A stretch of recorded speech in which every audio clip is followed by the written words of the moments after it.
सुरभि समोसे बनाने वाली।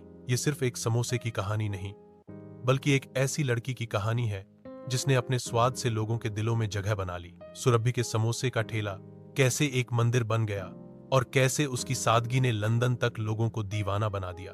क्या है सुरभि के समोसे का सीक्रेट, देखिए। सुरभि समोसे वाली की कहानियों में अब समोसे का ठेला नहीं, बल्कि एक समोसे का महल बस गया था, जहां हर कोने से स्वाद की खुशबू उड़ती थी और लोग दूर दूर से सिर्फ उसके हाथ के समोसे खाने आते थे। हर सुबह वह अपने पुराने ठेले को सजाने से पहले भगवान के सामने हाथ जोड़ती थी और कहती थी कि हे प्रभु, आज के समोसे ऐसे हों कि जिसने खाए वह जीवन भर मुझे याद रखे। और उसकी यह प्रार्थना सच भी हो रही थी, क्योंकि अब उसके ग्राहक सिर्फ स्कूल के बच्चे या राह चलते मजदूर नहीं थे। अब ऑफिस जाने वाले बाबू भी उसके ठेले पर रुकते थे। कॉलेज की लड़कियां भी एक समोसा लेकर इंस्टाग्राम पर उसकी तस्वीरें डालती थीं और स्थानीय पत्रकार तक उसके समोसे का जिक्र अपने कॉलम में करने लगे थे। उसी गली में एक होटल वाला था जिसका नाम था गोपी यादव। उसके यहां पहले तक खूब भीड़ होती थी, लेकिन जब से सुरभि ने अपने ठेले पर भरवां समोसे बेचना शुरू किया था, गोपी के ग्राहक भी कम होने लगे थे। यह बात गोपी को बहुत चुभ रही थी। वह हर रोज अपने वेटर रघु से कहता था कि यह लड़की तो वाकई जादू कर रही है। उसके समोसे में ऐसा क्या है जो लोग पागल हुए जा रहे हैं। अब गोपी ने तय किया कि वह सुरभि के समोसे चुपके से खाएगा और उसकी रेसिपी चुराएगा। एक शाम वह अपना चश्मा और टोपी पहनकर सुरभि के ठेले पर पहुंचा और बोला, एक समोसा देना। बहनजी, सुरभि ने मुस्कुराकर कहा, बैठ जाइए, अभी निकालती हूं। और जैसे ही वह समोसा निकालने के लिए झुकी, गोपी ने गौर से देखा कि वह कौन सी चीज मिला रही है। लेकिन सुरभि का तरीका बहुत खास था। वह किसी चीज को तौलती नहीं थी, वह अपने अंदाज से मसाले डालती थी। और सबसे खास बात थी कि वह समोसे भरते वक्त हर बार एक मंत्र बुदबुदाती थी, जिससे लगता था मानो वह खाना नहीं बल्कि किसी भावना को भर रही हो। गोपी ने समोसा खाया और उसकी आंखें खुली की खुली रह गईं, क्योंकि ऐसा समोसा उसने जीवन में कभी नहीं खाया था। बाहर की कुरकुरी परत के अंदर वह स्वाद का विस्फोट था जिसे किसी शब्द में नहीं समझाया जा सकता।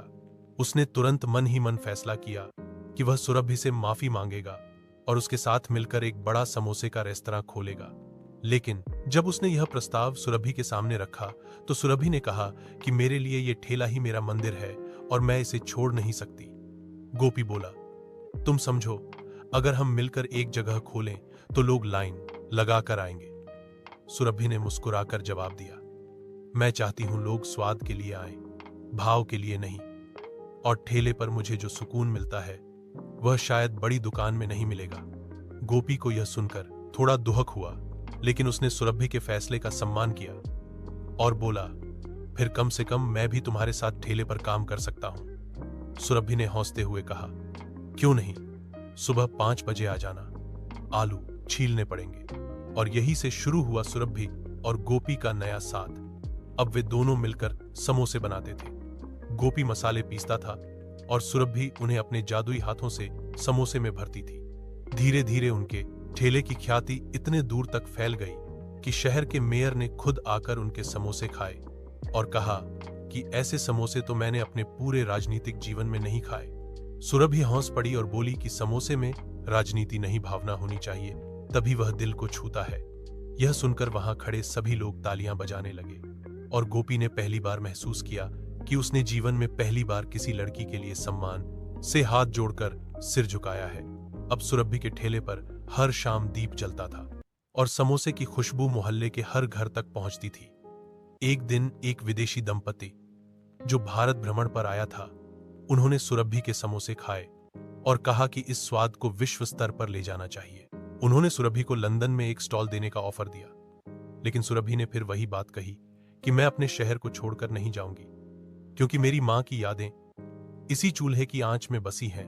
गोपी ने उसका हाथ थामा और कहा, सुरभि, तुम सच्चे अर्थों में भारत की बेटी हो, तुम्हारी यह सादगी ही तुम्हारी ताकत है।